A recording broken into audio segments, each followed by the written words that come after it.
भनेकै हो के को आरोप नि हामीले सुनेको कुरोलाई पनि आरोप भन्ने उनको हैसियत अहिले छैन बच्याएर बोले हो नालायक हो बाबुराम भट्टराई म बाउनु टपरी भन्ने यिनका बाउ चाहिँ सायद टपरी बोकेर हिँड्यो होलान् मेरो त 10 पुतासम्म टपरी नै चाहिँ बोकेका थिएनन् बोके भए पनि म केही भन्दिनँ थिएँ what if we bring a plane load of dollars भनेको थियो के को त्यो धर्म किनबेचको लागि थियो त्यो हो केपी ओलीले यो मलाई आधिकारिक रूपमा थाहा छ छविलालले म त्यसै छोड्छु भनेका छन् यो 2 महिना यतै आधिकारिक रूपमा भनी मैले हिसाब किताब हुन्छ कयौं व्यापारीहरूलाई बनाएर पैसा राखेका छन् भोलि पर्सि यी सब यिनीहरू जम्मै नक्कली भए बाबुराम भट्टराईले त त्यस्तो स्पष्ट कुरा पहिला गरेका थिएनन् बाबुराम कामीले चाहिँ यो कुरा गरे थाहा पाएँ मैले यिनी अवसरवादी सिद्धान्तहीन एउटा मुकुण्ड मात्र राख्ने यिनी 51 साल अघिसम्म चप्पल लाएर हिँड्थे अरूले जाउन गाडीमा सेमिनार सकेपछि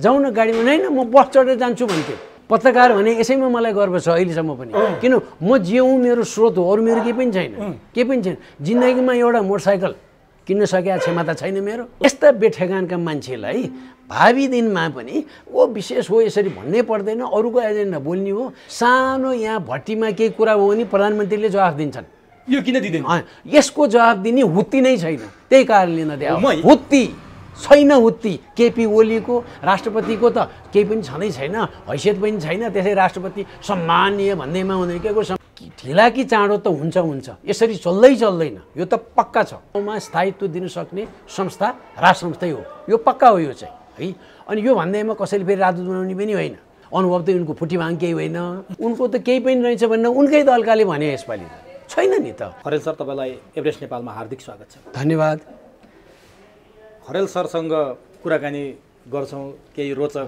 तथ्यहरू पनि हामी हात पार्छौं र त्यो रोचक तथ्यहरू आम दर्शकले आम जनसमुदायले निकै मन पनि पराइरहनु भएको छ अब आज म तपाईसँग समसामयिक राजनीतिक अवस्था र केही तत्कालिक राजनीतिको बारेमा पनि कुरा गर्नेछु सबभन्दा पहिले समसामयिक विषयमा म कुरा गर्न चाहन्छु जस्तो नेपालमा संघीयता सँगसँगै गणतन्त्र स्थापना भएको पनि 13-14 वर्ष भइसक्यो संविधान जारी भएको पनि 5 वर्ष भइसक्यो यो बीचमा संघीयता र गणतन्त्रमाथि पनि प्रश्न उठ्न थाले कहीँ कतैबाट असन्तुष्टिका आवाजहरू पनि उठ्न थाले भन्ने कुराहरू सतहमा आइरहेछन् सरले यसलाई कसरी लिनुभएको छ मैले यहाँबाट सुरु गरेँ पहिला चाहिँ 63 साल पछि जे परिवर्तन भए अस्वाभाविक किसिमले भए र जित्नेहरू जो सत्तामा आए जित्नेहरू भन्दाखेरि उनीहरूले नै परिभाषा दिएका उनीहरूले नै व्याख्या गरेका आधारमा जे परिवर्तन भयो जस्टिफाई हुँदै गयो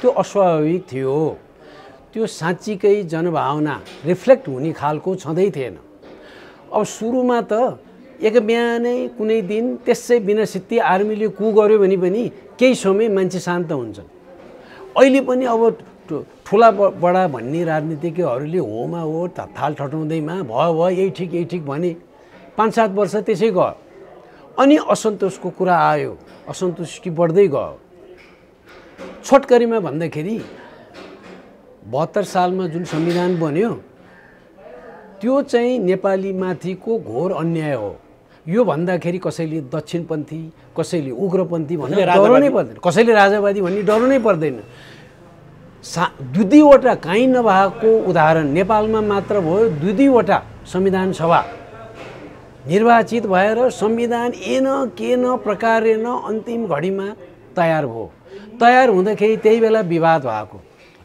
अनि आम जनतालाई 3 दिन पनि नदिएको अनि त्यो 3 दिनमा जति जनमत सङ्कलन भयो त्यो बोरामा राखे यिनीहरूले आजसम्म लाछाप लाएर त्यसलाई केलाउन चाहेनन् के कारणले भन्दाखेरि अहिले उपलब्धि भनिएका धर्मनिरपेक्षता संघीयता र गणतन्त्र जनताले रुचाउँदैनन् भन्ने तीबाट रिफ्लेक्ट थियो 80 देखि 90% जनमतले हिन्दू राष्ट्र हुनुपर्छ र राज संस्था चाहिन्छ भनेकै थिए त्यसो भन्दा विशेष त तराई क्षेत्रमा त्यसो भन्दा यो लादिएको हो अब मान्छेलाई चेतना खुल्यो र संयोगवश नेताहरू र उनीहरूका दलहरूले काम गर्नै सकेनन् साह्रै असक्षम देखिए असक्षम र भ्रष्ट देखिए अब यो चाहिँ प्रमाण दिन नै पर्दैन यसमा यहाँ हाम्रो समय मात्र जाने भएले मान्छे वाक्क ब्याक्क दिक्क भइसके,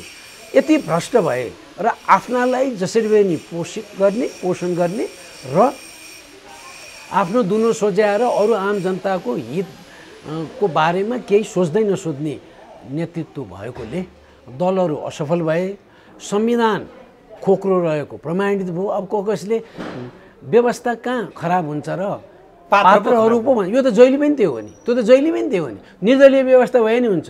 यदि निर्दलीय व्यवस्थाले भने जस्तोको सबै काम हुने हो भने निर्दलीय पञ्चायतै ठिक हुन्छ। तर विभिन्न कारणले, विभिन्न कारतत्त्वले र समयको माग अनुसार निर्दलीय व्यवस्था ठिक भएन भन्ने भनेको हो नि त। अघि तपाईँले एउटा कुरा गर्नुभएको थियो, म त्यहाँ आउँछु। जस्तो यो व्यवस्था 62-63 को आन्दोलनले जुन व्यवस्था आयो, जुन परिवर्तन भयो, त्यो नै अस्वाभाविक थियो भनेर तपाईँले अघि भन्दाखेरि मलाई त्यहाँनिर ठ्याक्क म अडिया थिएँ। अस्वाभाविक चाहिँ के अर्थमा भन्नुभएको तपाईँले? पहिला कुरो 2वटा संविधान सभा बन्यो होइन, त्योभन्दा अगाडि संविधान त त्यो 62-63 को आन्दोलनपछि संविधान सभाको चुनाव भयो, त्यो आन्दोलन नै अस्वाभाविक थियो भन्ने कुरामा तपाईँले आन्दोलन पनि अस्वाभाविक हो। आन्दोलन किन अस्वाभाविक भन्दाखेरि माओवादीलाई आतङ्ककारी भनेर घोषणा गर्ने मुलुकहरूले सहयोग गरेका छन् यिनीहरूलाई र आजको मितिमा पनि अप्ठ्यारो मानेर यी पुष्पकमल दाहाल, बाबुराम भट्टराईहरू सबै भारतमा बस्ने भारतका इन्टेलिजेन्स एजेन्सीको प्रोटेक्सन र उनीहरूबाट पालित पोषित भएको कुरा भन्न पनि कोही धक मान्छन् भने तिनीहरूले विश्लेषण नगरी हुन्छ। तिनीहरू यो नागरिक समाजका सदस्य हुन पनि लायक छैनन्। यो त हो नि त। अनि यसरी छिमेकी राष्ट्रबाट छिमेकी राष्ट्रले नै आतङ्ककारी भन्दै पनि तीबाट पोषित यहाँ निर्लज्ज किसिमले यहाँ आएर हामीले यत्रो क्रान्ति गरौँ भन्नु त्यो बेकारको कुरो भन्ने अब जनचेतना त्यो मुकुन्डो त्यो पर्दा खुल्या हो पुरै न पूर्ण रूपमा। अब यिनीहरूको त अहिले सत्ता उनीहरूको हातमा, यिनीहरूको हतियार भनेको निर्वाचित हामी त भन्छन् सधैँ। अब यो निर्वाचित भनेको चाहिँ धेरै विद्वानहरूले भनिसकेका छन् कि निर्वाचनले मात्र सिर्फ यो नियमित निर्वाचनबाट मात्र सरकार बन्दैमा प्रजातन्त्र हुँदैन भन्ने छ। अब भयो यो नेपालमा चाहिँ। त्यसकारणले यसै गरी जाने हो भने निर्वाचनै 10औं वर्षसम्म रोकिन्छ नेपालमा। अब यही कारणले त म भन्छु कि यो 7 देखि 17 सालसम्म के हो भन्दाखेरि यिनीहरूकै हालिमुली छ। यिनीहरूले जे भने त्यही नै हो भन्ठानेछन् आम नेपालीले त। त्यो होइन रहेछ भन्ने अहिले देखियो। त्यो बेलामा पनि ठुलै सङ्कटहरू, अन्य सङ्कटहरू पनि रहेछन् त्यो बेलामा। हजुर, किनभने 17 सालमा जतिजनाले MA पास गरेका थिए नेपालमा कुल, त्योभन्दा धेरै बढी 1 सालमा अहिले PhD गर्ने नेपाली छ। अब यस्तो अवस्थामा अहिले नेपालीले धेरै कुरा बुझिसके, तैपनि 7 देखि 17 सालमा जे अवस्था भयो अस्थिरताको, त्यही अवस्था अहिले नेपालमा देखिन्छ। त्यसैले पहिला विदेशीहरू लागे। 46 सालको आन्दोलनमा भारतीयहरू बढी थिए। 63 कोमा त संघीयता ल्याउनमा पश्चिमाहरू विशेष त युरोपियन युनियन उनीहरू रहे। धर्मनिरपेक्षताको लागि पनि उनीहरू भए। धर्मनिरपेक्षताको बारेमा चाहिँ नि जस्तो त्यो गिरिजाप्रसाद कोइराला त्यति बेलाका हर्ताकर्ता थिए, तिनले मलाई पनि थाहा छैन भन्ने, त्यति बेलाका अर्को कसैले सोध्नुहोस् उसले मलाई पनि थाहा छैन कहाँबाट छिर्यो भन्ने। वास्तवमा त्यो धर्मनिरपेक्षता नि अन्तरिम संविधानमा कहाँबाट छिर्या थियो त्यो पुनर्स्थापित संसदमा? अब यो त प्योरली यही भन्न कसैले पनि ठोकुवा भन्न सकेका छैनन्। उनीहरूलाई मान्ने हो भने त्यो ड्राफ्ट अर्कै ल्याए बा कसैले बिचमा सुभाष नेमाङ जस्ताले राखे भन्ने शक्ति हो। सुभाष नेमाङ होइन, म भन्न सक्दिनँ एकिम चाहिँ कसैलाई। सुभाष नेमाङ त अरूलाई जति पनि आक्षेप लाउन सक्लान्, म चाहिँ लाउन सक्दिनँ। म चाहिँ निष्पक्ष मान्छे भएँ कि उनले गरे हुनु पर्यो कि अर्को ड्राफ्ट कसैले घुसाइदियो, उस्तैमा घुसाइदियो। अब हाम्रा नेताहरू नै निष्ठाहीन भए गिरिजाप्रसाद कोइरालादेखि नै सार्वजनिक रूपमै भने हुन्थ्यो नि, केही फरक पर्थ्यो र? भन्नलाई किन नसक्या त? यो कसरी आयो भनेपछि संशोधनतिर त पहिलेदेखि लाग्थ्यो नि हामी, नहुने भन्ने छ र? अमेरिकामा त्यत्रो मेहनत गरेर बनाएको संविधान त एक सिरिजै संशोधन भयो 4 वर्षपछि भने हामी कहाँ पनि त हामी संशोधन गर्थ्यौँ नि। त्यो बोल्न सकेनन्, तर कोठा कोठामा त्यो उनीहरूले स्वीकारेछन्। त्यसैले युरोपियन युनियनका सदस्यहरू विशेष त केही हदमा जर्मनी, फ्रान्स, बेलायत र नर्डिक कन्ट्रिजका केही राष्ट्रहरू विशेष त समग्रमा त सबै राष्ट्रहरू नि धर्म प्रचारक यो नर्डिकका 5वटा तर 2-3वटा अलिक बढी हो उनीहरू आए अनि कसैले यी नेपालका नेताहरूकै अघिल्तिर यो धर्मनिरपेक्षता यस्तो कुरा नमिला जस्तो नि छ भन्दाखेरि हामीले एक प्लेन लोड डलर ल्यायो भने के हुन्छ त यहाँ भनेको थियो डलरै भनेको थियो हुन त उनीहरू कहाँ डलर चल्दैन क्रोनर र अरू पैसा चल्छ भनेकै थियो एक plane load what if we bring a plane load of dollars भनेको थियो के को त्यो धर्म किनबेचको लागि थियो त्यो हो अनि उसको त्यो धर्म किनबेच थियो कि ती नेताहरूले किन्नको लागि थियो नेताहरू किन्नलाई हो डाक्टर ढिमार्जुन आचार्यले पटक पटक भन्नुभएको छ यहाँका नेताहरूले विदेशी पश्चिमाको तलब खान्छन् भन्ने कुरा त्यो साँचो हो त्यो साँचो हो कति नेताहरू र सभामुख भइसकेका व्यक्तिहरू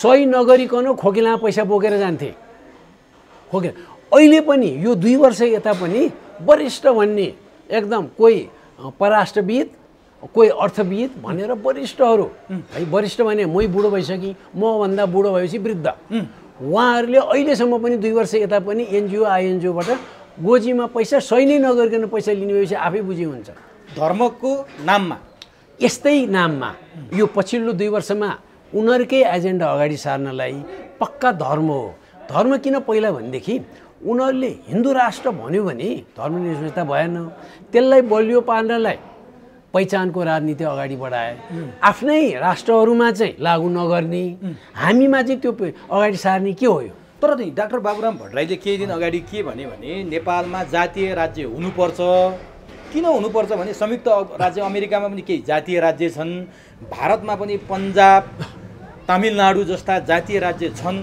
हामी कहाँ किन त्यसको अभ्यास नगर्ने यो जातीय राज्य नगराउनुको कारण जनजातिमाथि चाहिँ ब्राह्मणवादीहरूको यो लाद्ने भन्छ नि एक प्रकारको त्यो किसिमको चाहिँ चरित्रले गर्दाखेरि यहाँ जातीय राज्य हुन पाएन भनेर बाबुराम भट्टराई बोलिरहेछन् जिम्मेवार अब बाबुराम भट्टराईले त त्यस्तो स्पष्ट कुरा पहिला गरेका थिएनन् बाबुराम कामीले चाहिँ यो कुरा गरे थाहा पाएँ मैले थाहा पाएँ अब एउटा कुरो चाहिँ बाबुराम भट्टराईलाई आवश्यकताभन्दा बढी बढाइ चढाइ यहाँको केही मिडियाले गरे उनलाई मात्र भन्दाखेरि बुद्धिजीवी प्रधानमन्त्री भन्छन् किन भने अब बुझिन डाक्टरेट गरेर अनि डाक्टरेट गरेका त भेषबहादुर थापाले पनि डाक्टरेट गरेका थिए प्रकाश चन्द्रले गरे हो ऊ हर्क गुरुङले पनि गरेकै हो बद्रीप्रसाद श्रेष्ठले नि गरेकै हुन् यादव प्रसाद पण्डितले नि गरेकै हुन् भनेपछि यिनीहरूले त्यो भनिरहनु पर्ने एक कुरा दोस्रो कुरो यो बुद्धिजीवीको कुरामा एउटा मैले भन्नै पर्ने चाहिँ यिनी मभन्दा 1 वर्ष पछाडिको ब्याचका एसएलसी हुन्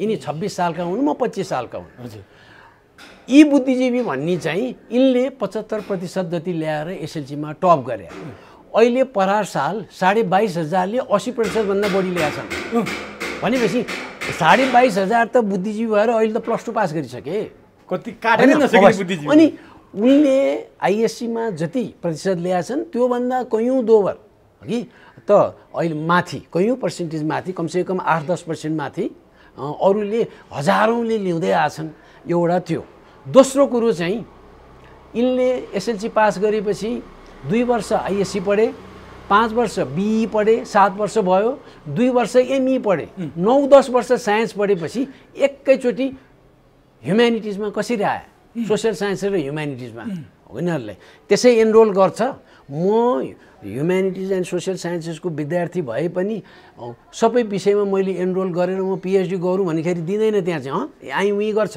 उनलाई ज्वाइँ माने जस्तो त्यही बेलामा जेएनयुमा किन थियो यहीबाट विचार गरे हुन्छ र कोही पनि मान्छेले आफ्नो विषयमा पारङ्गत हुनुलाई अनुभवबाट एउटा सिप देखाउने एउटा हुन्छ अनुभव त उनको फुटीभाङ केही होइन अब विषयगत रूपमा त इन्टरमिडिएट ब्याचलर्स मास्टर्स पिएचडीमा पढे पो त्यो इनडेप्थ स्टडी हुन्छ सर्फेसियल स्टडी त म इकोनोमिक्सको विद्यार्थी होइन इकोनोमिक्सको एउटा म जस्तै हिस्ट्रीको हो म होइन यो विषयको इकोनोमिक हिस्ट्री भन्ने पनि पुग्छ मलाई चाहिँ केही पनि छैन नोटको बारेमा करेन्सीको बारेमा मात्र करेन्सी प्रिन्टिङको नेपालमा करेन्सी प्रिन्टिङको हिस्ट्री भन्यो भने त्यसैमा पनि पिएचडी हुन्छ यो त करेन्सीमा पिएचडी गरे भनिदिन्छन् त्यस्तो हावादारी कुरा गर्नु बेकार हो चुनाव जित्नु अर्को हो म चुनाव लड्न सक्दिनँ जित्न सक्दिनँ बाबुरामले त जितेर देखाइदिए नि त अहिलेसम्म चाहिँ तर बढाइ चढाइ गर्नु र उनलाई चाहिँ उनको हैसियत अहिले छैन केही मिडियाले मात्र लिएर आएको, त्यसैले त अस्ति उनकै दलका अहिले एकत्रित हुने भन्ने समाजवादी दलमा यिनलाई भोट ल्याउन सकेनन् अस्ति बाई इलेक्सनमा। उनको त केही पनि रहेछ भनेर उनकै दलकाले भने यसपालि छैन नि त। त्यसैले बढाइ चढाइ उनको गर्नु बेकार। अब जहाँसम्म यो छ, कहिले अमेरिकामा केही राज्य के भने, केही राज्य 1787 को कन्स्टिट्युसन हो त्यो है। पृथ्वीनारायण शाहले नेपाल एकीकरण गरेको 7 वर्षपछि स्वतन्त्रता घोषणा गरे अमेरिकनले, तर झन्डै 20 वर्ष लाग्यो त्यो संविधान बन्नलाई। संविधान बनिसकेपछि यत्रो 230 वर्ष जति भयो, बल्ल केही राज्यमा छ अरे। त्यहाँ त केही राज्यमा निर्दलीय व्यवस्था पनि छ होइन।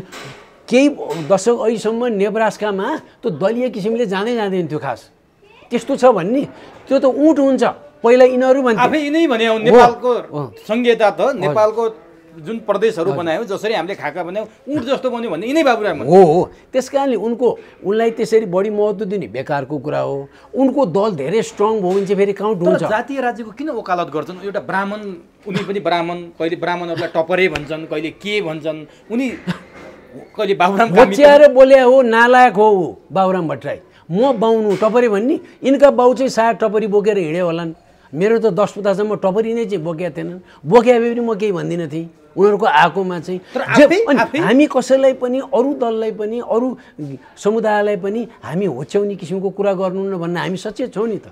नत्र बोलाइमा केमा छैन नि त। बाहुनलाई टपरी भन्ने, कहिले बाहुनवाद भन्ने भए अरूलाई भन्न मलाई पनि जति पनि आउँछ, नआउने कुरा हो र। सकभर नजाउँ यसरी भन्ने कुरामा हो। अब यिनीहरू जस्ता नालायकले चाहिँ यस्तो भए टपरेर इत्यादि भनेर म आउँछ कि मेरोमा भन्ने, यिनको आफ्नो एजेन्डा केही पनि छैन। एउटा युरोपियन युनियनवालाहरूले भनेपछि यिनी मान्ने, तर अन्तिम भिटो भारतमा हुने नि। त्यसैले जेएनयूमा यिनलाई पाले ल्याए, त्यहाँबाट पोषित गरेर आएका हुन्। पुष्पकमल दाहाल युरोप जान सक्दैनन् थुन्देला भनेर यिनी चाहिँ उहाँ अस्ट्रियामा गएर, अमेरिका गएर आए। अनि अस्ट्रियाबाट हामीले यो सिक्न सकिन्छ भनेर यी दम्पतिले लेखे। यहाँ कोही अङ्ग्रेजीमा लेख्ने, कोही नेपालीमा लेख्ने भएर गरेका छन्। यस्ता हावादारी कुरा गरेर हुन्छ?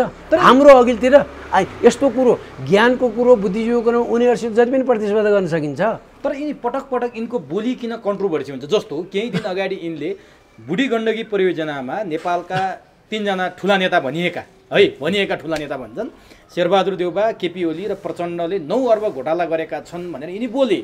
फेरि हिजो वीरगन्जमा गएर पनि दोहोऱ्याए, मैले बोल्दा नेपालमा कम्पनी आयो, मसँग प्रमाण छ भन्छन्। के साँच्चीकै प्रमाण भएर बोले होलान्? आफू प्रधानमन्त्री हुँदा के हेरेर बसे, अहिले यिनी के को लागि बोले? फेरि बस यही यहाँको प्रश्नमा नि जवाब छ। पहिला कुरो, यिनी कहिले कहिले कुन हिसाबले यिनी खालि खसीको टाउको भए, अरूले मात्र राखिदिने भए। एजेन्डा अरूको छ। अब विभिन्न छन्, एउटा युरोपियन युनियनका छन्, एउटा भारतीय खुफिया एजेन्सीको मार्फत यिनलाई आउँछ, तीबाट यिनले बोल्ने गरे हुन् एउटा।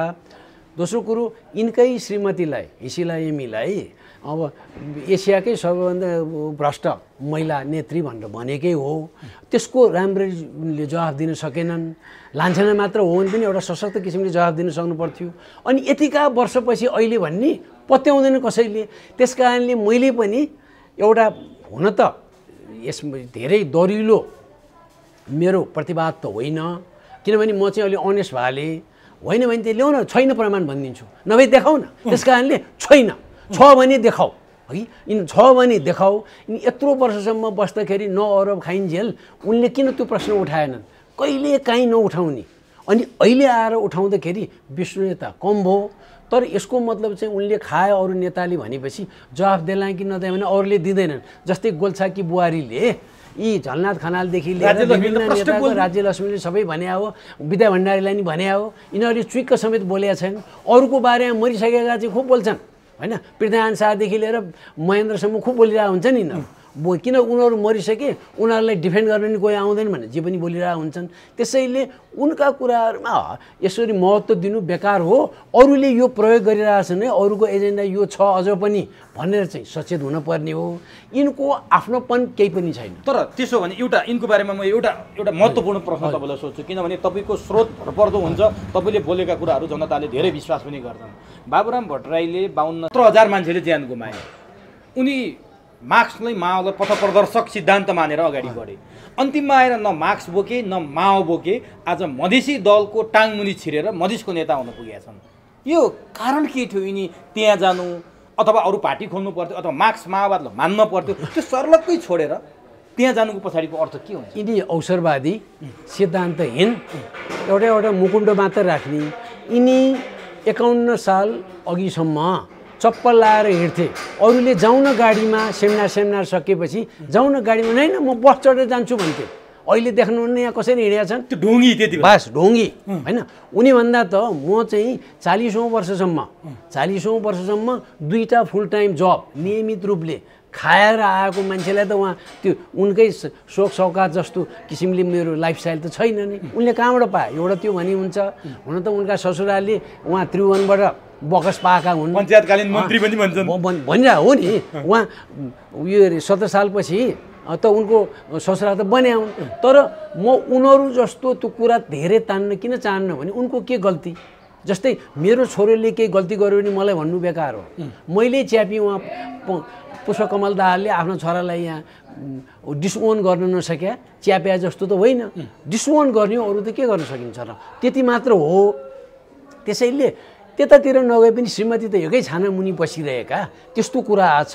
त्यसैले यो 9 अरबको एउटा अरूले सिकाइदिन्छन्। मधेस केन्द्रित राजनीतिमा उनी किन आकर्षित भएर यो सबै मैले भने नि मार्क्स माओ पथप्रदर्शक सिद्धान्त मार्क्सवाद नै छोडेर किन लाग्यो होला भने अवसरवादै हो? अवसरवादै हो कि कतैबाट यिनी प्रयोग भएको? होइन, प्रयोग भएकै हो। त्यसैले त दुइटै मिल्यो। यिनी प्रयोग भएका हुन्। नत्र संविधान बनाएको बेलुका यिनी यहाँ चाहिँ कुपण्डलतिर गएर मैले चाहिँ आज यो संविधान बनाएको चित्तै बुझाएको छैन भनेर गुनासो राति 2-2.5 घन्टा गरे। यिनले आफै संवैधानिक समितिको सभापति बनाएको हो। त्यति गरेर उनी गए, तैपनि केही समय बसे अनि छोडिसकेपछि यो एमाले र पुष्पकमल दाहालको पार्टी एक हुने भनेपछि अनि यिनी पनि बस गुड्दैछ, यिनी जोइन गरे, बस चढे, फेरि ओरले गुड्दै चढे। यस्ता बेठेगानका मान्छेलाई भावी दिनमा पनि ओ विशेष हो यसरी भन्नै पर्दैन। अरूको एजेन्डा बोल्ने हो। के रहेछ अहिले यो जातीयताको राजनीतिका प्रेरकहरू, बाह्य प्रेरकहरूले के भन्दा रहेछन् भनेर त्यो बुझ्नलाई काम लाग्ला। यिनी ठेगानका हुँदैनन्। यतिको वर्षसम्म पनि पहिचान नेपालीले गर्दैन भने आफै दुःख पाउने र भ्रममा पर्ने मात्र हो। 9 अरबको कुरा चाहिँ नेपालमा कुनै पनि ठुलो प्रोजेक्टबाट अरबौँ नखाने कुरै छैन। खान्छन् भने हुन्छ पहिला, त्यसपछि होइन भनेर प्रुभ गरेर भने हुन्छ। अब त्यस सम्बन्धमा अब यिनीहरू चाहिँ अहिले कहाँ हो के हो? सानो यहाँ भट्टीमा केही कुरा हो भने प्रधानमन्त्रीले जवाफ दिन्छन्। यो किन दिँदैन? यसको जवाफ दिने हुत्ती नै छैन। त्यही कारणले नदिया हुत्ती छैन। हुत्ती केपी ओलीको राष्ट्रपतिको त केही पनि छँदै छैन, हैसियत पनि छैन। त्यसै राष्ट्रपति सम्मानीय भन्दैमा हुँदैन। के को सम्मानीय भन्ने? साँच्चीकै लोकतन्त्र यिनीहरूले भने जस्तोमा के को सम्मानीय भन्ने? अमेरिकामा उहाँ संविधान बनाउने क्रममा त्यहाँ भनिएको थियो हामी राष्ट्रपतिलाई कसरी सम्बोधन गर्ने भने हिज म्याजेस्टी भन्ने भनेको छ त्यहाँ। त्यो प्रोसिडिङ्सको डिटेलमा अहिलेसम्म छ। त्यसपछि कसैले हिज एक्सेलेन्सी भन्ने भने हिजै भने हो। त्यो बेलामा अहिले जस्तो हिज र हर भन्नुपर्छ जेन्डर सेन्सिटिभ भन्ने नै थिएन। संविधान बनाए 120 वर्ष जति पछि, झन्डै 100 पछि 1920s मा बनाए हो। 130 वर्षै भयो होला। अनि महिलाले भोट खसाल्न पाएको त हो नि 130 वर्षपछि त त्यस्तो थियो। अनि उनीहरूले होइन मिस्टर भन्ने भने उनीहरूले। अब अहिलेभन्दा 230 वर्ष अगाडि मिस्टर भन्ने यिनीहरू यत्र क्रान्तिकारी भने ओहो सम्मानीय र मान्य भन्यो भने त मुन्टै बटार्ने भए। त्यस कारणले यिनीहरूको हुत्ती पनि छैन। यिनीहरू भ्रष्टै हुन् र अब परिवर्तन भयो भने हुने सम्भावना धेरै छ। कस्तो परिवर्तन? यही संविधान अन्तर्गत हो कि आमूल त्यसमा बाँकी छ। तर भयो भने चाहिँ त्यो त जुन मार्क्सले भनेको कुरा सही हो। कुनै पोइन्टहरू त विभिन्न दार्शनिकहरूले भनेको कुरो सही हुन्छ, सबै नहोला। For every action there is a reaction to be followed by a synthesis भने हो होइन। अब यहाँ चाहिँ के हुन्छ भने जति ढिला भयो यिनीहरू सबलाई चाहिँ कठघरामा राख्छन्। सबको सम्पत्ति नातेदार साथीहरू सबको हुन्छन्। यिनीहरूका ठुल्ठुला नेताका छोराहरू रातारात उनीहरूलाई म्यानेजमेन्ट पढाउने टिचरहरू चाहिँ अहिलेसम्म पनि ल्याख्रै झोला बोकेर हिँडेका छन्। उनीहरू त बिचौलिया यस्ता भएका छन्, अरबपति भएका छन्। हिसाब किताब हुन्छ। अनि हिसाब किताबमा उनीहरूलाई चित्त बुझेन। उनीहरूका आसेपासेले यो त दलाल रहेछ यो त उग्रपन्थी रहेछ बा राजा ज्ञानेन्द्रको झोले रहेछ भन्दैमा डराउँदैन मान्छे। नडराउने भएर त यसरी बोलिन्छ नि। कसैले केही बोल्यो अनि डराउने भयो अनि मेरा आसेपासेलाई पठाएर ल त्यसलाई चाहिँ फलानाको विरुद्ध यो लेख त, ट्रलिङ गर त, एउटा मद्दत गर त भने जस्तो होइन। त्यसैले यिनीहरू र अब आउने मुद्दा नै भ्रष्टाचारको हुन्छ। यो सँगै छैन। यो बाहेक यो व्यवस्था उल्टाउने पल्टाउने आमूल परिवर्तन गर्नको लागि अरू विकल्पै छैन मैले देखेसम्मको। अनि नेताहरू भ्रष्ट नभएको भए केही न केही एउटा भ्रष्ट नभए त संहिता पनि सफल सायद हुन सक्थ्यो। निष्ठावान नेताहरू भयो भने साँच्चैकै गभर्नेन्स ऊ जस्तै अहिले कर्णाली हो भने यहाँ सेन्टरबाट फोन गइरहने के को संहिता हो होइन। यस्ता केही पनि संहिता होइन। लौटी बाँकी थियो, लौटी खुल्यो हिजोदेखि चाहिँ, लौटी छैन अब चाहिँ संहिताको लौटी छैन, केही पनि छैन। यहाँबाट जाने कहिले उहाँ सुभाष नेवाङले उहाँ फोन गर्ने रे होइन, उहाँले यसो केही सोध्नु भएको भनेर त्यस्ता काइतो कुरा गर्नै पर्दैन। कालो कोट चाहिँदैन अनि वरिष्ठ अधिवक्ता हुनै पर्दैन, ल पढ्नै पर्दैन। हाम्रो उहाँ मास्टर सापकोटाले चलाइरहनु भएको छ अहिले मजाले, अलि संवेदनशील जस्तो नाटकीय किसिमले देखियो भने बाहिर पोस्टर त ठिक छ नि होइन, भनेपछि त्यस्तो हुनै पर्दैन। यो कारणले भ्रष्टाचारको एउटा कुरा आउँछ। बाबुराम भट्टराईहरू भ्रष्ट नै भए भने एउटा चाहिँ मतिको भ्रष्ट हुने, कतिलाई चाहिँ यो भित्र अन्तस्करणले चाहिँ उनी आफैले खाए भन्दाखेरि धेरै नेपाली चाहिँ आफैले खाएन होला भनेर। श्रीमतीले खाए नि एउटै कुरा हो नि, मलाई छोड्छन् कसैले, उसको श्रीमतीले यति खाएको अहिले ठुलो कुरा गर्छ भन्ने, मलाई चाहिँ उनलाई किन नभन्ने। हो नि तपाईँले हुति नै छैन बाबुरामले भनेको कुरामा प्रतिवाद गर्न सक्ने, किनभने काङ्ग्रेसको देउबाको आरोप लागेको काङ्ग्रेसको प्रवक्ताले खण्डनसम्म गरे, तर नेकपाका अध्यक्ष द्वयको खण्डन कसैले गरे पनि सुन्दैन। यो के उनीहरूले स्वीकारे अथवा बाबुरामको भनाइलाई महत्त्व नदियो? एउटा कुरो, पुष्पकमल दाहालले नेपाली डिक्सनेरीमा भयभरको शब्दावली प्रयोग गरिसके होलान्। भ्रष्टाचार चाहिँ शब्दै निकाल्दैनन्, आउनलाई पनि चुप्प लाग्छ उनी चाहिँ। किनभने त्यो भ्रष्टाचार भन्ने बित्तिकै उनी नै प्रतीक हुन् भन्ने धेरैलाई भइसक्यो। अनि तत्काल भन्नको लागि चाहिँ जहिले नि क्यान्टनमेन्टको कुरा आउँछ। त्योभन्दा बढी कति भइसके, उनले कैयौँ व्यापारीहरूलाई बनाएर पैसा राखेका छन्। भोलि पर्सि यी सब यदि परिवर्तन भएछ भने, अहिले भयो वा 10 वर्ष भयो, ढिला कि चाँडो त हुन्छ। यसरी चल्दैन, यो त पक्का छ। खालि यो केही हप्तामा केही महिनामै हुन्छ वा अर्को एकाध वर्ष जान्छ भन्नेमा मात्र दुविधा हो। नत्र यो दलहरूका नेताहरूमा पनि छ, नेपाली काङ्ग्रेसका नेताहरूमा पनि छ, अरूमा पनि छ। अनि ढिला गयो भने यी दलहरू असान्दर्भिक हुन्छ र नयाँ फोर्स आउँछ। जति ढिला भयो तत्काल चाहिँ आउँदैन जस्तो लाग्छ म आफैलाई चाहिँ। मैले यो किन आउँछु भने खालि अन्दाज गरेर मात्र भने होइन, मैले विभिन्नले बोलेको कुरो त सुन्छु। उहाँहरू मेरो कुरा लिन खोज्ने, घिउ बेचुवा र तरुवा बेचुवा जस्तो भयौँ। मलाई पनि इन्फर्मेसन चाहिने, उहाँहरूको पनि मलाई चाहिने, अनि काहीँ न काहीँ एक्सचेन्ज हुन्छ। त्यसबाट के देखिन्छ भने यो नेताहरू यो एकाध वर्ष 1-2 वर्ष जाला, त्यसपछि नयाँ फोर्स आउनै पर्छ। यसै गरी गयो भने यस्तो स्थितिमा भ्रष्टाचार व्याप्त भयो। अनि नाम लिएका सबै नेताहरू 20 वर्ष अगाडि उनीहरूको लाइफस्टाइल के थियो, आज के हो भनेर हेर्ने, अनि रात दिन पञ्चायतलाई गाली गरे ठिक थियो। यो 30 वर्ष भइसक्यो, पञ्चायतभन्दा बढी भयो बहुदलीय व्यवस्था। ऊ 29 वर्ष भयो, ऊ आएको त 29 वर्ष 7-8 महिना 31 वर्ष भइसक्यो। अनि यो लोकतन्त्र भनिने व्यवस्था पनि 14 वर्ष नआइसक्यो, गणतन्त्रै भइसक्यो तपाईँको। अनि व्यवहारमा त गणतन्त्र पहिलो दिनदेखि नै हो नि, सबै थोक लिएर आफैले लिइरहेको थिएँ नि। यस्तो गर्ने भन्दाखेरि गिरिजाप्रसाद कोइरालादेखि लिएर सबै नेताहरू विभिन्न आफ्नो स्वार्थको कारणले।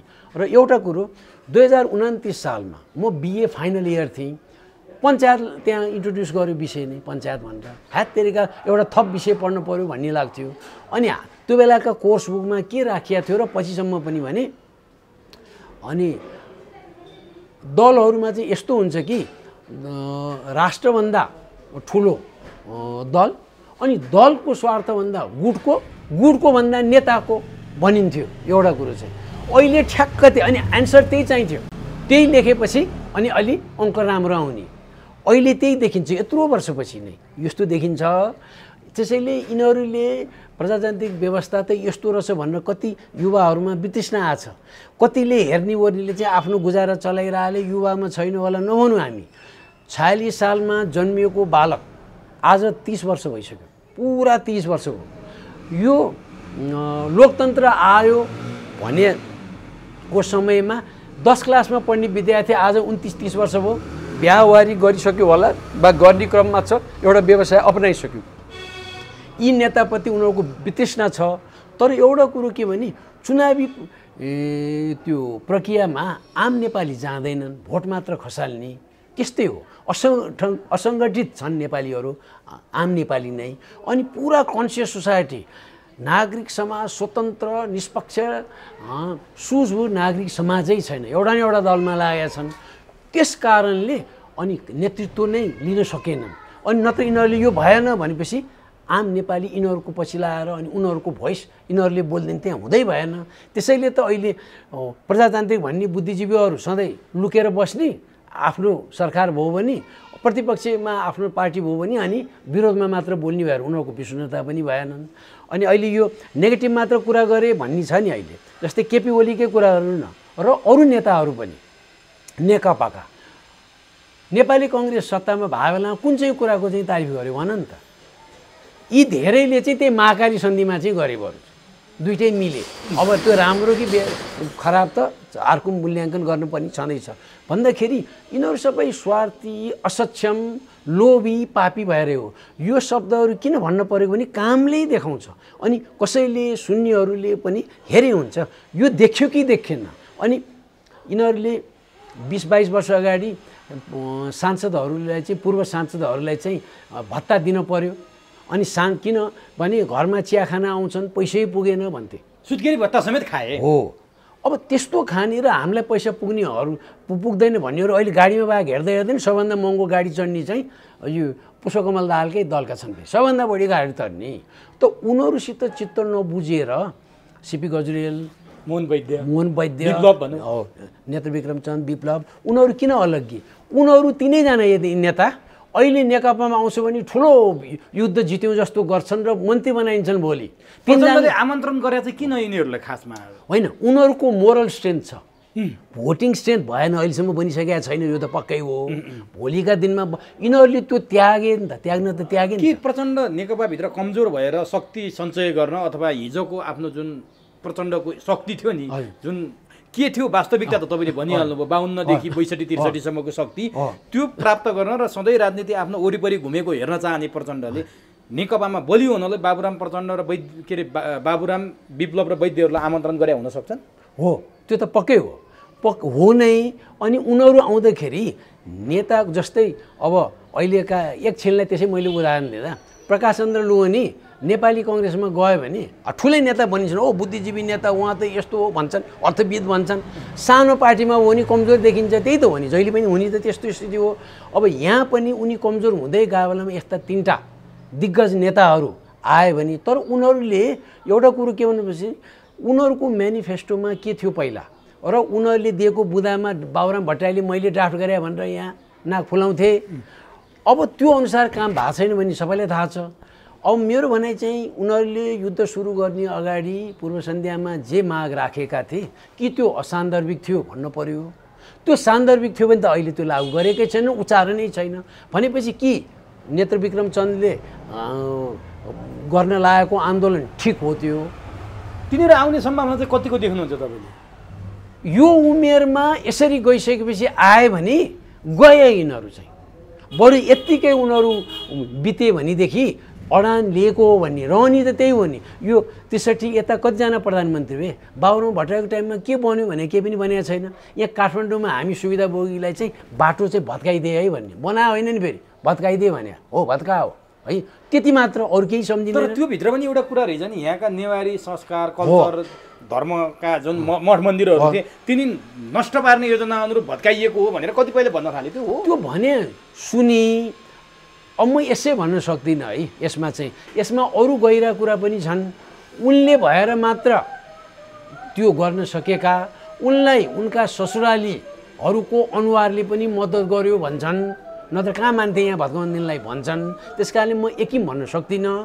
तर नेत्रविक्रम चन्द, सिपी गजुरेल, मोहन वैद्यहरू बाहिरै बस्छन्। यो उमेरमा फेरि आएर मोहन वैद्य त पहिले सांसद बनाए पनि अन्त उनी त हिँडे नि, विप्लवले पनि छोडे नि, उनले नै छोडे नि। र उनीहरू भोलि एनी टाइम आयो भने रातो तुलले स्वागत गरेर 3जनालाई तिमीहरू उहाँ कोही श्रीलङ्का, कोही कहाँ राजदूत बनेर जाऊ, भनेर उनीहरूलाई सांसद बनाइदिएर मन्त्री नै बनाइन्छन्, खोजिएको मन्त्रालय दिन्छन्। ल म यति भन्छु, तर उनीहरू आउँछन् जस्तो लाग्दैन। यतिका प्रधानमन्त्री हुनेखेरि आखिर भयो के त?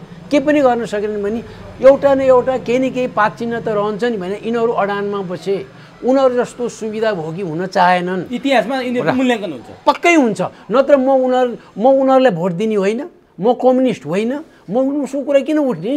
अनि उनको ठुलो त्यहाँ दल पुरा मास भोट आउँछ, अहिले तत्काल आउँछ भन्ने पनि मलाई लागेको छैन।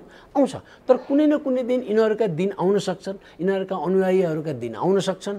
अनि एउटा त यिनीहरूले उठाएका सबै मुद्दा बेठिक त छैन नि त। कति कुरा त गरिब मुलुकलाई हुने त धेरै दलमा छ नि मुद्दा। त्यो लागू गर्यो भने व्यवहारमा उतार्न सक्ने अवस्था यिनीहरूको मद्दतले हुनसक्छ। त्यसैले त भावी आन्दोलनमा यिनीहरूको सहयोग बिना सफल नहुन सक्छ जस्तो लाग्छ मलाई। त्यसैले यिनीहरू पनि काहीँ न काहीँ कमन पोइन्ट लिएर अगाडि बढ्ला। अनि अगाडि बढ्नुपर्छ सबैले लिएर भनेर त भित्रभित्र कोठामा कुरा गरेका छन्, मैले यो भन्नै पर्दैन, यो त पत्रकार हो यसले भन्यो भन्ने उनीहरूलाई थाहा छ। यो चाहिँ उनीहरूको लिन्छन् र उनीहरू आउँदाखेरि मसल पावर चाहिँ स्ट्रिटमा चाहिने मसल पावर यो तिनटै नेतामा छ। यो चाहिँ म लेखेरै भनिदिन्छु, तिनटैमा स्ट्रिटमा चाहिने। नेपालमा अहिलेसम्म आन्दोलनमा मेजर सहरमा कति मान्छे चाहिने हो? काठमाडौँ बाहिर 10,000 त धेरै धेरै बढी आयो। काठमाडौँमा 30-35,000 राख्यो भने 1,30,000 भनेर थपे हुन्छ जहिले पनि। अनि त्यो मसल पावर चाहिँ नि यिनीहरूले प्रोभाइड गर्छन्। यो तिनटैले सक्छन्, यसमा शङ्कै छैन। अब नि जस्तो अघि तपाईँले एउटा कुरा गर्नुभएको थियो, बाबुरामहरूले 52 सालमा जनयुद्ध सुरु गर्दा 40 सूत्रीय माग राखेका थिए, संसदीय व्यवस्थाको घोर विरोध गर्थे, बाहिर खसीको टाउको राखेर कुकुरको मासु बेच्ने व्यवस्था हो भन्ने बाबुराम प्रचण्डहरू आज त्यही व्यवस्थामा झिटी झ्याम्टा गर्दैछन्। आखिर त्यो 40 बुधे कहाँ टोकरीमा फालेर रद्दीको टोकरीमा देउबाले जति बेला फाल्दे त्यही फाल्दा जस्तै भइगयो।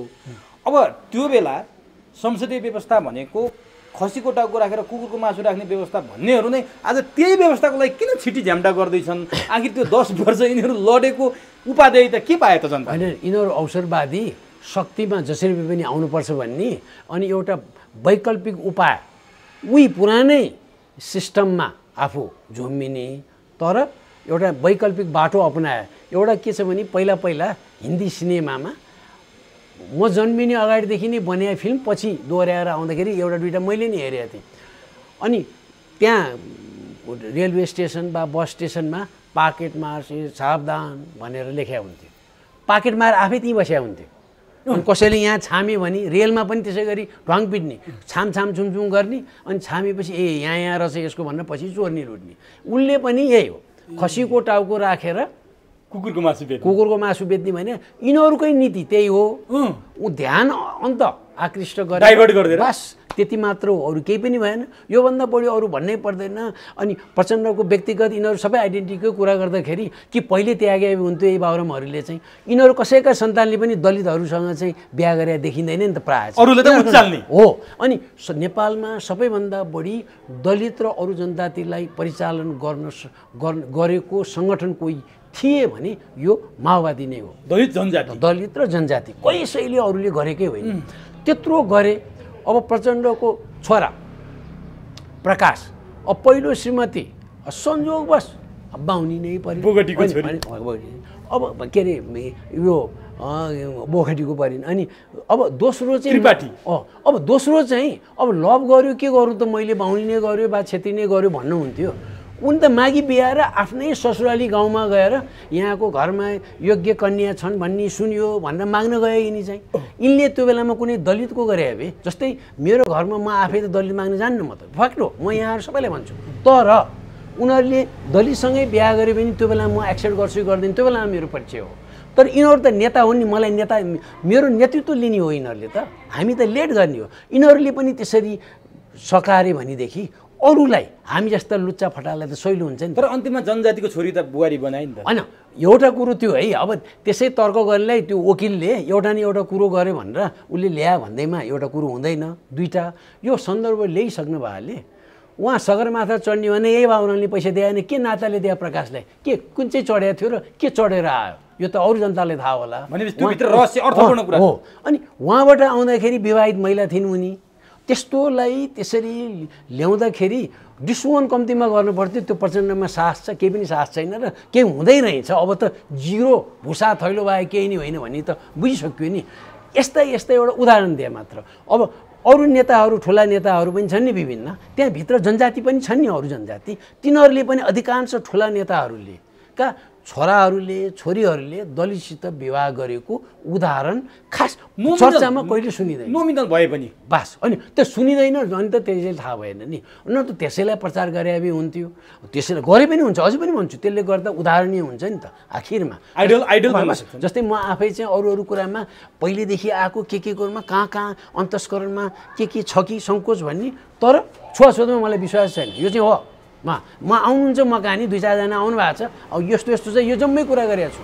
र कतिजना चाहिँ उहाँ प्रचण्डकै पार्टीका एक्टिभिस्ट पनि छन्, उहाँहरू आउनुहुन्छ, मै कुरा गर्छु, उहाँहरूको यही उदाहरण दिएको छु मैले चाहिँ है। कोही नेपाल टेलिभिजनबाट एकजना महिला आउनुभएको थियो 2 वर्ष अगाडि एमए थेसी लेख्नलाई, उहाँले सुनाएर पठाएको थिएँ। अर्को यहीँ एउटा रेडियोमा काम गर्ने छन्, उनलाई पनि मैले यही भनेको थिएँ, यहाँ चिया खुवाइवरी सँगै खाइवरी उहाँ खाजा खाएर पठाएको। यो उदाहरण दिएको छु मैले चाहिँ, भन्दाखेरि यिनीहरू जम्मै नक्कली भए। यो नक्कली भएपछि राष्ट्रियता गुम्न लाग्यो मुख्य कुरा। र आज हामी जे छौँ, यो अब धेरैले भनिसके, यो नेपालको पहिचान चाहिँ अब 17-18 पुरानो राष्ट्रमा हामी परिसक्यौँ। दक्षिण एसियामा सबैभन्दा पुरानो राष्ट्र नेपाल हो। भारत त 1947मा मात्र बन्या हो। आज भारतको जुन नक्सा छ त्यो इतिहासमा कहिल्यै थिएन। कहिले नर्थ ठुलो थियो, कहिले साउथ साइड ठुलो थियो, नर्थसँग खुम्चिया थियो है। उहाँ इन्डिपेन्डेन्ट हुने बेलामा नै उहाँ 600-700 राज्यहरू थिए, ब्रिटिसले बनाइदिएको नक्सा हो यो। त्यस्तो बेलामा त्यस्तो ठाउँ नेपाल यो नै नरहे के हुन्छ भन्दा जान्दै पनि पहिला भ्रष्ट हुने, भ्रष्टपछि अरूले किन्न सक्छ, अरूले किनेपछि अलि गरेर मक्किँदै खिँदै जान्छ। र अहिलेको सहायता जाँदैन भन्ने भयो। अहिलेको जस्तै हो भने 50 वर्ष नेपाल स्वतन्त्र रहँदैन यसरी अब नि व्यवहारमा। त्यसो भने तपाईँले यति भन्नुभयो, यो सारा देखा पनि छौँ हामीले, सारा जनताले पनि देखेका छन्। अब गणतन्त्र, मैले सुरुमै यहाँसँग प्रश्न गरेको थिएँ, गणतन्त्र, सङ्घीयता, धर्मनिरपेक्ष, यो बिस्तारै असफल भयो र यसको रिफ्लेक्ट केही दिन अगाडि बुटवलमा देखियो। 5 नम्बर प्रदेशको राजधानी बुटवल हुने कि भालुवाङ हुने भन्नेमा विवाद भयो। यिनीहरूले जबरजस्ती हुइप लाएर भालुवाङमा लगे र केही दिन अघि 1-2 दिन पनि भएको छैन, यसको रिफ्लेक्ट फेरि कर्णाली प्रदेशमा पनि देखियो, जहाँ पहिलो मुख्यमन्त्री हुन्। प्रदेश 7वटा प्रदेशमध्ये कर्णाली प्रदेशका मुख्यमन्त्रीमाथि स्वयं सत्तारूढ दलका नेताले अविश्वासको प्रस्ताव राखे। यसको सङ्केत के हो? गणतन्त्र, धर्मनिरपेक्ष, सङ्घीयता सबै असफल भयो र जनताले त्यसलाई वितृष्णा भयो, अब यो ढल्ने मक्केको अवस्थामा पुग्यो हो, के हो यो? यसले के सङ्केत गर्छ? एउटा चाहिँ सुरुदेखि भने यो 3 वर्ष यतै हेरौँ हामी, 2.5 वर्ष 3 वर्ष यतै केपी ओली र विद्या भण्डारी र उनीहरू पछि लागेका एक गुट बने र मदन भण्डारी को लिगेसीले निरन्तरता पाउँछ कि पाउँदैन भन्ने चिन्ता बनाए, राष्ट्रपतिलाई त्यो देखाए। केपी ओली पनि यसै यिनीहरू दुइटै मिलेर सामिप्यता त एकदम छैन, राष्ट्रपति र प्रधानमन्त्रीको सामिप्यता त व्याख्या गरी साध्यै छैन नि। त्यो भएपछि त्यसभित्र जाने जस्तै शङ्कर पोखरेल हुन्, मदन भण्डारीको प्रखर व्याख्याता मै हुँ भनेर उनी आफूलाई राख्ने। योभन्दा अगाडिको चुनाव उनी हारे, अब हार्यो भने त म खत्तम हुने भएँ भनेर कृष्णबहादुर महरालाई सङ्घमा पठाएर आफू प्रदेश हो। अनि उनलाई यहाँ दिए कमसेकम म चाहिँ प्रदेशको प्रमुख हुने पक्का हुन्छ, केही न केही मेरो त्यहाँ यसरी ओत लाग्ने ठाउँ हुन्छ भने। अनि त्यो भनेपछि त्यहाँ पुगे, मुख्यमन्त्री बने। अब अहिले कोरोनाको टाइममा यहीँ काठमाडौँमा आएर अन्तर्वार्ता देखिरहेको हुन्छु म। यहाँ पार्टीको केन्द्रको झगडा मिलाउने उनी यहाँ आउँछन्, के गर्छन् त्यहाँको चाहिँ त्यसरी जाने हुन्। र उनी एकदम अब अहिले त मुख्यमन्त्री भएपछि र केपी ओली निकट, राष्ट्रपति निकट उनी सल्लाह दिने भए। अब सुभाष नेमाङहरू उहाँ केपी ओलीको दिनको 2 चोटि पनि जाने, 3 चोटि जाने भनेर फुर्ती लगाएर हिँड्छन् उनकै आफ्नै दलमा। म 2 चोटि पनि जान्छु, कहिले उहाँले 3 चोटि बोलाउनुहुन्छ, म त जान्छु। त्यही प्रचार गरेर जाने, गर्व गरे पनि म त्यसमा गलत भन्दिनँ, त त्यही प्रचार गरेर गएको हुन्छ। त्यसरी त यो माहौल बनाएर भोलिका दिनमा आफ्नो गुट बनाउन खोज्या हो यो एउटा गुटले। अब यसैमा हुन त शेरधन राई पनि सामेल, अनि डोरमणिको त कसरी नाम पनि सुने होइन, केही पनि होइन, एकैचोटि बने हुन्। मतलब राष्ट्रिय तौरमा यो विद्या भण्डारीले टिका लगाएर ल्याइदिया हो, यसमा चाहिँ उनको हो मुख्य चाहिँ। अब यहाँ अहिले आउँदाखेरि के देखियो भने यो चाहिँ प्योरली अन्दाज मात्र हो। यो अहिलेको त भएकै कुरा हो, यिनीहरू छन्, फन्ड बनाउँदैछन्, अहिले फन्डको कमी हुँदैन। भोलि चुनाव यताउता लड्ने ओर्ने भन्यो भने जुन राष्ट्रपतिले निर्लज्ज किसिमले इन्टरफियर गरे हुन्छ र एकदमै असुहाउँदो किसिमले भद्दा किसिमले अध्यादेशको लागि चाहिँ त्यहाँ जब पेस हुन्छ हतारले आउन पाएको छैन ढोकैबाट सही गरेर पठाए जस्तो गरेर है साइरेन बजाएरै फर्काए जस्तो छ भयो भनेर भेहिकल मोटर भेहिकल लिएर पठाए जस्तो देखिन्छ। त्यस्तो भद्दा किसिमले गर्नलाई निर्लज्ज हुनेले जे पनि गर्न सक्छ। अनि यो गर्ने सन्दर्भमा एउटा गुट त्यो भयो एउटा यो चाहिँ फ्याक्ट हो। अब एउटा चाहिँ एउटा प्रचण्डलाई तर्साउनु पनि खोज्या होला एउटा चाहिँ केपी ओलीले यो मलाई आधिकारिक रूपमा थाहा छ उनले कम्तीमा 2-3 चोटि भनिसके उनका दलका साथीहरूलाई उनका गुटका साथीहरूलाई कहिले कहिले गुट बाहिरकालाई पनि म यति सक्छु भनेर छविलालले म त्यसै छोड्छु भनेका छन्।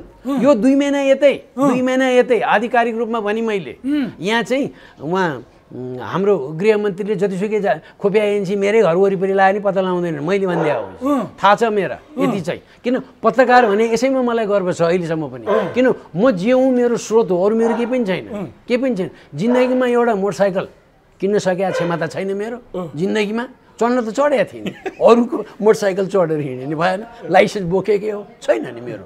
तर यो त भयो किन मेरो पहिचानै भने यो कसैले मानुन् नमानुन् यो गरून् भनेर म कसरी हिँडिरहेको छु त यहीँबाट हो।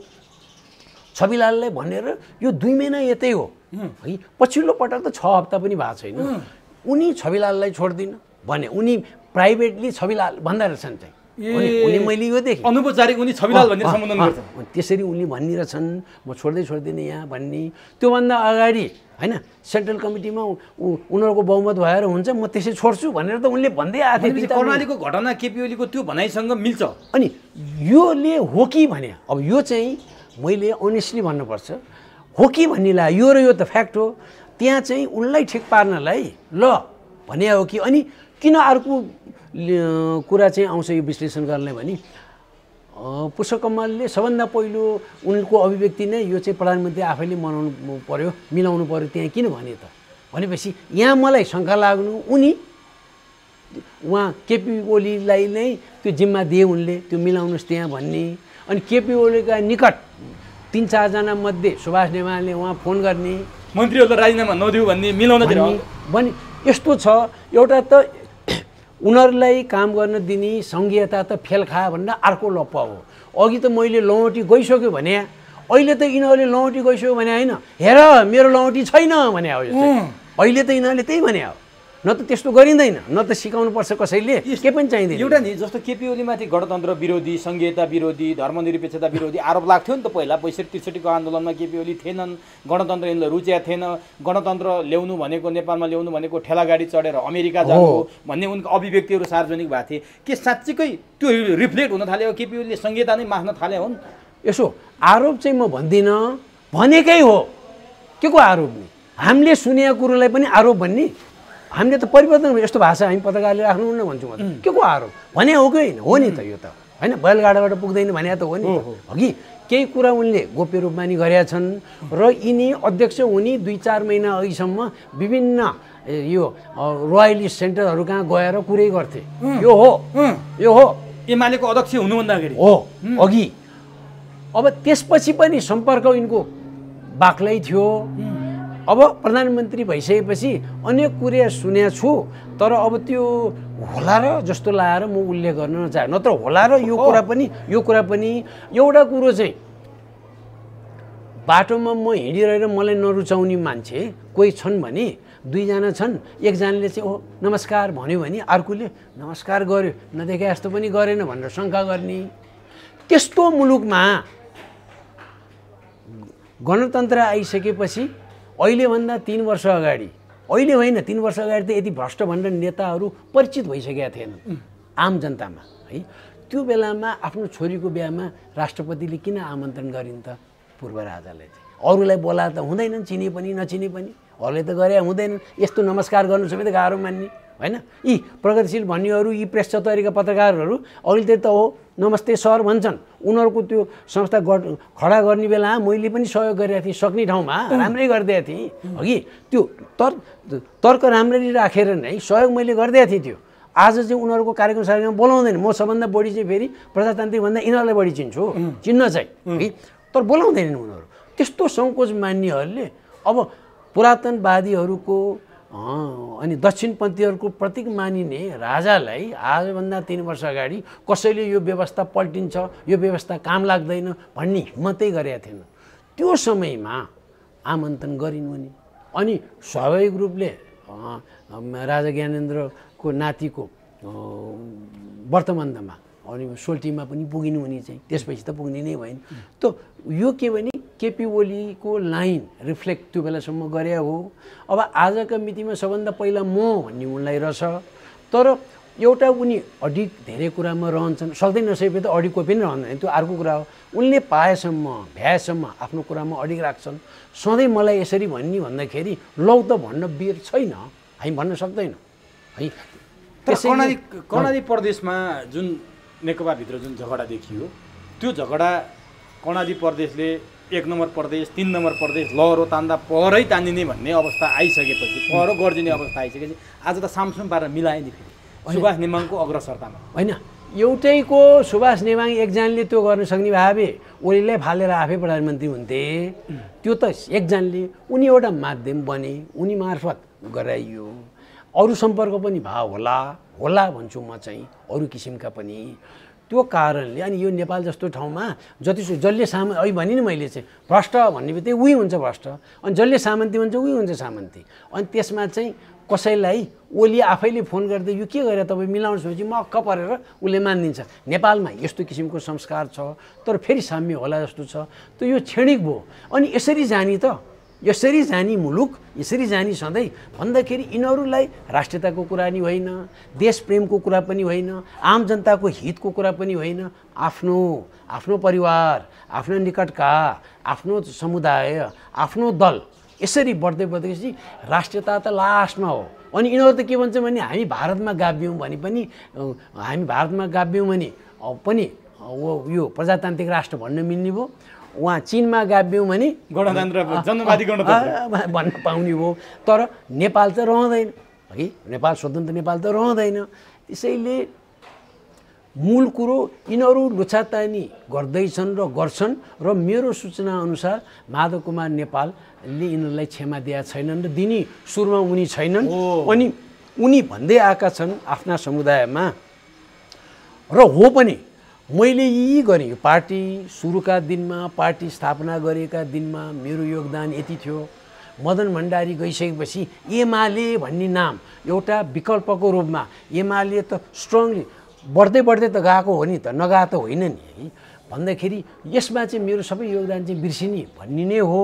अनि केपी ओलीको अब देखे हुन्छ नि एउटा कुरो, मान्छेले मलाई बेस गरी गाली गरे पनि अग्लिँदै देखेपछि हाम्रो समाजमा यसो उसले हाँसे पनि आफूले नै हाँस्दिने समाजमा तपाईँको नमस्कार चाहिँदैन भने होइन, तपाईँको शुभकामना नै चाहिँदैन भने हो, औषधोपचार जानेकै शुभकामना है चाहिँदैन भने हो नि त। अब भनेकै भए त त्यसो बोल्नु नहुने मान्छेले यस किसिमको भाषा प्रयोग गरे हुन्छन्। अनि उनका सहयोगीहरू जोदेखि ठ्याक्क मालिक सुहाउँदै नै रहेछन्, फेरि सल्लाहकारहरू जो राख्छन् है, किचन क्याबिनेट नै त्यस्तै देखिन्छ। अनि उनीहरू नै कमाउन थालेका छन्। उनीहरूकै त्यहाँ अब त्यहाँ हेऱ्यो उनीहरूका सल्लाहकारहरू र उनीहरूका छोराहरू र अरू पनि होलान्, छोराहरू चाहिँ केही थाहा पाहाल्यो भने कहाँ काम गर्छन्, के गर्छन्, सबै विषयलाई हुने भए यो। अब म नै कुनै संस्थामा काम गर्ने भने मैले फलानु स्टेसनरी पसलमा चिनेको छु, त्यहीँकै स्टेसनरी लिदिउँ भनेपछि सानो आँतको मान्छेले सानै 10-20 लाखको कुरा गऱ्यो होला अरे, अथवा 50 लाखको कुरा गऱ्यो होला। गर्ने ठाउँमा यिनीहरू त्यसरी बनेका छन्। अनि उनकै वरिपरि र यिनले सुरुमा बोलेको कुरो कहिले मिल्दैन भने भ्रष्टाचार को बारेमा शून्य सहनशीलता भनेको थिए, पछि त रविन्द्र अधिकारलाई जुन किसिमले उनले बचाउ गरे, ललिता निवासको जम्मै बचाउ गरे, उनीहरूलाई आजसम्म राखेकै छन्। अरूलाई भए के भन्थे, अनि हामी सञ्चारकर्मीहरूले नै अरूलाई भन्दा विचार गर्नु पऱ्यो। मैले भने अब के भने यो त ठुलो कुरा गर्छ, खुब ठुलो कुरो, ललिता निवासमा यसको पनि नाम थियो भन्थे, अरूलाई बिर्सिन्छ, मेरो भाइ सम्झिन्छन्। पत्रकारप्रति पनि सहिष्णु देखिँदैनन् नि प्रधानमन्त्री, जति बेला पनि पत्रकारमाथि अलिकति असहिष्णु देखिए हो नि। त्यसैले अनडेमोक्रेटिक हो नि, पत्रकारलाई चाहिँ गाली गर्नु नभन्ने प्रतिपक्षमा हुँदा अनि अहिले आएर गाली गर्ने। एउटा कुरो त संसारभरै सत्तामा रहेका डेमोक्रेटिक मुलुकहरूमा पनि पत्रकारसित चाहिँ उनीहरू असन्तुष्टि नै देखाउँछन् समग्रमा थोर बहुत। खालि बाहिर अलि परिष्कृत किसिमले प्रस्तुत हुने न त त्यहाँका सोसाइटी त फेरि कन्सियस छ नि त त्यसै पत्रकारले गाली गर्ने भन्छन्। अब यहाँ त उनले ठाडो रूपमा गए अनि फेरि कति पत्रकार कहिले मुटु नभएका सम्पादक भन्छन् हो अनि दल एक किसिमले गएको छन्, कहिले चाहिँ मुटु नभए भन्छन् है, धन्न उनले मृगौला नभए चाहिँ भनिन्छन् त्यो कुरा। अनि हरेक पाइलामा अनि अब मृगौलाकै कुरा छ, भट्टीमा के हो भन्ने समेतको एन्सर दिने सक्नेले यो मृगौला मेरो सही मेरो नातेदारबाट ल्यायो भने नि त हुन्छ नि। आजसम्म जवाफ आउँदैन। उनको प्रवक्ताको मुख थुनिया थुनै छ, सिया जस्तो छ। अगाडिको प्रवक्ताले नि भनेन, अहिले पनि भन्दैनन्, बोल्दैनन्। अनि उनलाई लघुताभाष एउटा बुद्धिजीवीहरूप्रति नि छ, बुद्धिजीवीहरूप्रति नि पत्रकारमा भए जस्तै बुद्धिजीवीहरूले चाहिँ उनी जहिले पनि गाली गर्छन् प्राइभेटली पहिलेदेखि नै। अनि यहाँ किनभने उनले चाहिँ शैक्षिक प्रमाणपत्र उनको छैन, त्यो कारणले लघुताभाष। अब एउटा कुरो चाहिँ उनको नलेज उनको ज्ञान त त्यो एसएलसी पास गरे जति पनि नहोला र +2 पास गरे जति पनि नहोला भन्ने त छैन नि, कति बढी नै होला नि। सर्टिफिकेटै मात्र सबै थोक त म पनि भन्दिनँ, तर केही रेकग्निसन त हो नि त। अरूलाई गाली गर्ने अनि अरूले चाहिँ मानार्थ पिएचडी दियो कि दौडिहाल्ने भारतमा कोस्टारिका छ नि, त्यो देखाउने भन्दा त्यो कसैले भन्ने कुरा नि होइन, हुँदै पनि होइन, त्यो भनेर हिँड्ने पनि होइन। नत्र उनलाई डक्टर ओली त कसैले भन्दैन नि त होइन भन्ने छ। त्यसैले राष्ट्रियता कमजोर हो मुख्य। यो राष्ट्रियताको कारणले नै एउटा नयाँ माहौल बनेर यो व्यवस्था नै उल्टिने वा यो संविधानमा आमूल परिवर्तन हुने निकै ठुला लक्षणहरू सङ्घारमा छौँ एकदम। अब अलिकति मलाई अझै जान्न मन लागेको कुरो जस्तो अघि माधव नेपालको थोरै कुरा उठाउनु भएको थियो। अहिले केपी ओली र प्रचण्ड घन्टौँ बालुवाटारको बैठकमा बस्छन्, तर निष्कर्षविहीन भएर निस्केको हरेक दिनको समाचार हामी त्यसरी पढ्न पाइरहेछौँ। माधव नेपाल एउटा शक्ति हुन्। माधव नेपाल 15 वर्ष महासचिव चलाएका मान्छे पनि हुन् र महाधिवेशनमा झन्डै केपी ओलीले 43-44 मतले मात्रै हारेका मान्छे पनि हुन्। तर ती माधव नेपाललाई केपी ओलीले किन यसरी आइसोलेट गरेर भित्तामा पुऱ्याछन्? के माधव नेपाललाई छलफल गर्नु पर्दैन बालुवाटार बोलाएर? उनले त प्रचण्डसँग छलफल गर्ने अनि त्यो कुरा माधव नेपालले सचिवालयको बैठक मार्फत थाहा पाउनुपर्ने अवस्था छ। कहाँ छ माधव नेपालको पोजिसन? एउटा कुरो चाहिँ 15 वर्षसम्म उनी महासचिव भएको यिनलाई रिस उठाएर छ, डाहा छ भन्ने प्रमाणित हो। यो चाहिँ प्रमाणित भयो, एउटा त्यो देखियो। दोस्रो कुरो कोही चाहिँ आफ्नो स्ट्रङ राइभल हो भने उसलाई जहिले पनि पर राख्नु कि लुरुक्क पर्छ। कोही अध्यक्ष भएपछि प्राइम मिनिस्टर भएपछि म त निर्वाचित अध्यक्ष निर्वाचित प्रधानमन्त्री र मेरो नेतृत्वमा मेजोरिटी ल्याएको दल हो यो भन्ने भयो र एउटा कुरा हो पनि। तर अरूलाई र यसरी यत्रो वर्षसम्म महासचिव भइसकेका वरिष्ठ नेतालाई त्यसरी कुनामा चाहिँ राख्न नहुने हो। बुद्धिमत्ता हुँदै होइन त्यो एउटा चाहिँ स्ट्राटेजिकली पनि रङ हो। त्यो चाहिँ स्ट्राटेजिकली पनि त्यो रङ हो। तर उनको कमजोरी रहेछ, उनले त्यो गरे, त्यसले गर्दा पार्टीमै लस भयो र मुलुकवासीले त के भन्छन् अहिले त यो सरकारले केही नै गर्न सकेनन्। अनि एउटा कुरो अहिले त यस्तो छ 2063 देखि अब अहिले आए त 2077 सालमा भने 70 वर्ष अगाडि यहाँ 2% लिट्रेसी रेट पनि नभएको ठाउँमा अनि कसैले एमए गरे भने एमए भनेर लेख्थे 16, 17, 18 सालसम्म। एकजना ठुलो साहित्यकारले उहाँ पछिसम्म पनि उहाँ एमए लेखेको थियो, ठुलो साहित्यकारले पछि पनि पूर्णवाद एमए उनीहरूले त लेख्ने भइहाल्यो पछिसम्म पनि 18, 19, 20 सालसम्म पनि है। अब उहाँ महेन्द्रले चाहिँ अन्तबाट प्रेरित भएर कविता लेखे, अरू कविताको झझल्को आउँछ हिन्दीको भन्ने र भन्ने समालोचकहरूले पनि एमए भनेर लेखेका हुन्थे। उनीहरूको त्यस्तो थियो भने 7 साल, 8 साल, 17 सालसम्म यस्तो काहीँ थिएन र अधिकांश विश्वका अधिकांश राष्ट्रहरू डेमोक्रेसी सिस्टमै थिएन, को भइरहने थियो। त्यो परिप्रेक्ष्यमा नेपालमा के भयो त?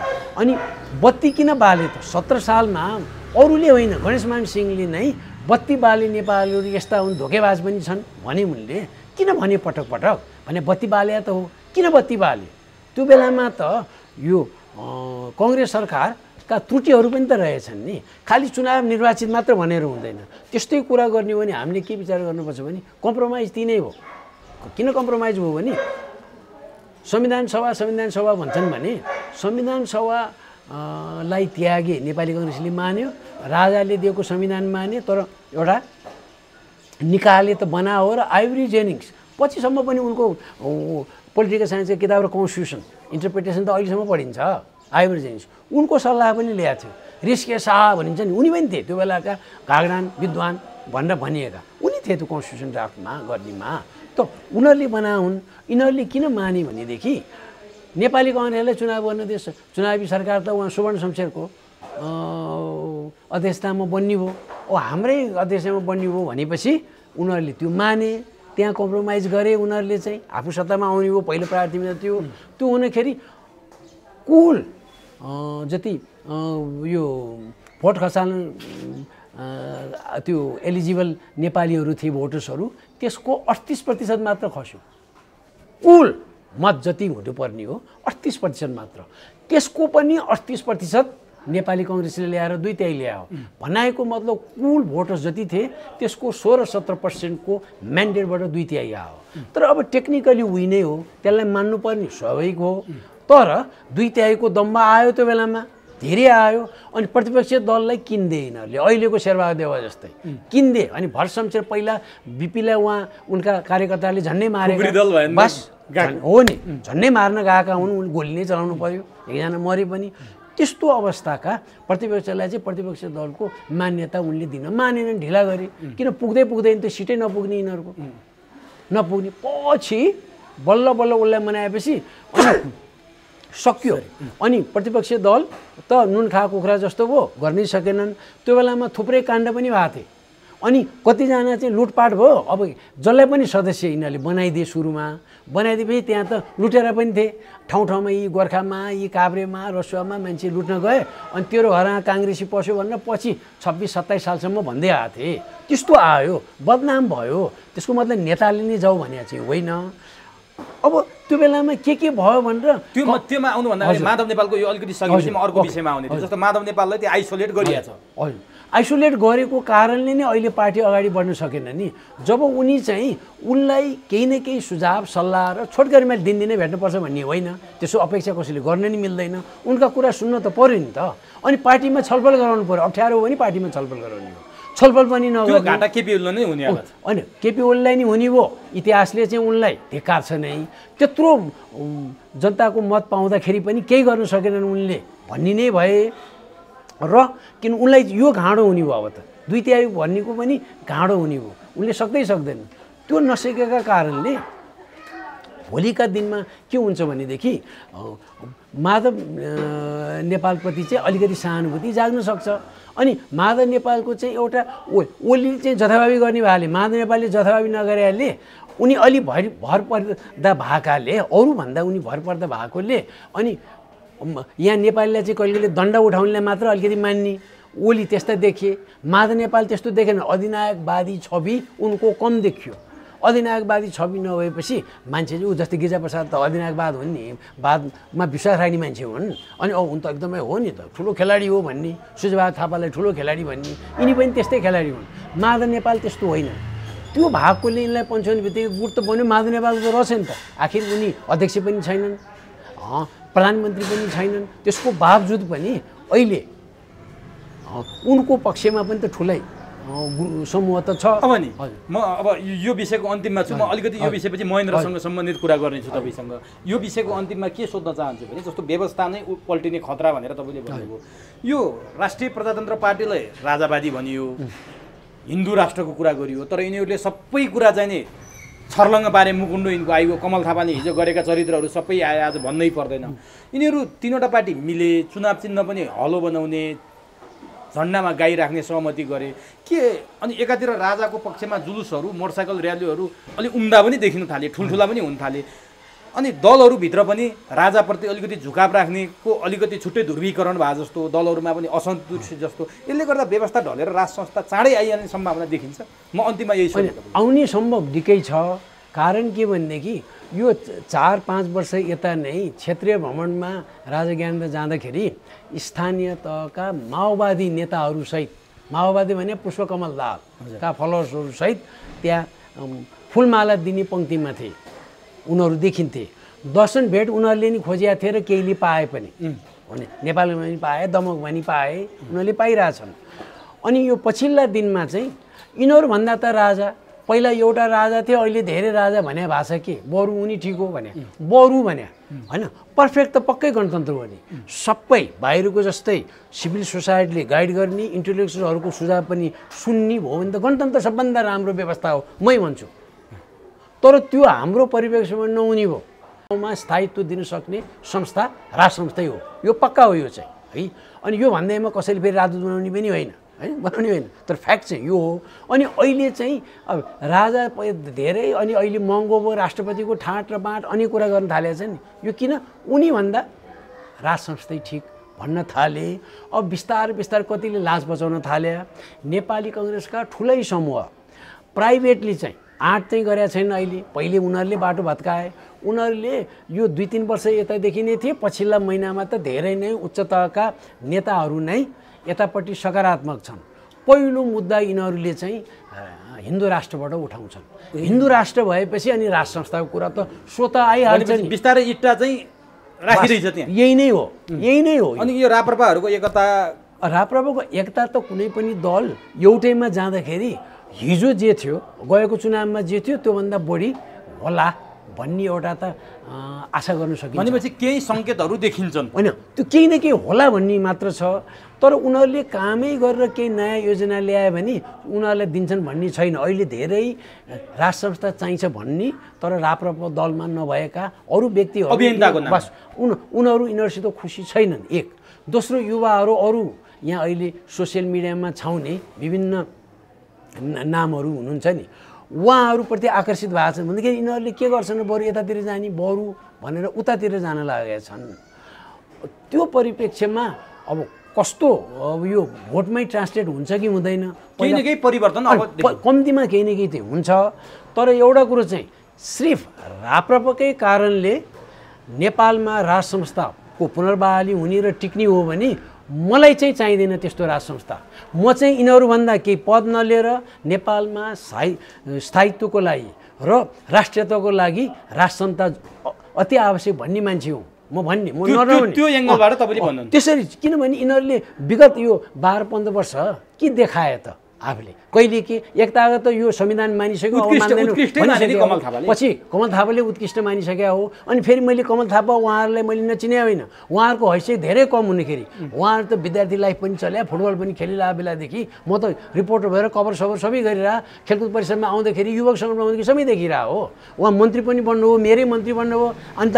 त्यो बेलादेखि हात जोडे अहिले पनि हात जोड्छु म उहाँलाई तर पटक मौका पाउँदाखेरि नि पहिलोचोटि उप प्रधानमन्त्री हुँदाखेरि बधाई पनि दिए हो मैले भनेपछि अपर्चुनिस्टको रूपमा हेर्नु पर्यो उहाँलाई हो पक्कै तर एउटा मैले अपर्चुनिस्ट भन्ने बित्तिकै यो पक्का हो तर अवसरवादी यसमा चाहिँ हाम्रा प्राय जम्मै उहाँभन्दा ठुला नाम भएकाहरू सबै अवसरवादी पुष्पकमल दाहालदेखि बाबुराम भट्टराईदेखि केपी ओलीदेखि शेरबहादुर शेरबहादुर त कुरै भएन यिनीहरू सबै अवसरवादीमा यही होलमा कमल थापा पनि गएको हो हामीले त यो भन्ने यस्तो तरिकाले ल्याएको राज संस्थाको जनतालाई आवश्यक छैन होइन राप्रपाले यसरी मात्र राप्रपाको बुई चढेर मात्र यदि आउने हो भने चाहिँदैन आवश्यक अब धेरै दलहरू मिल्यो भने त पक्कै हो नि आखिर चाहिने रहेछ भन्ने हुन्छ धेरै महत्त्वपूर्ण विषयमा जानकारी गराइदिनु भयो आज यसको लागि तपाईँलाई हार्दिक धन्यवाद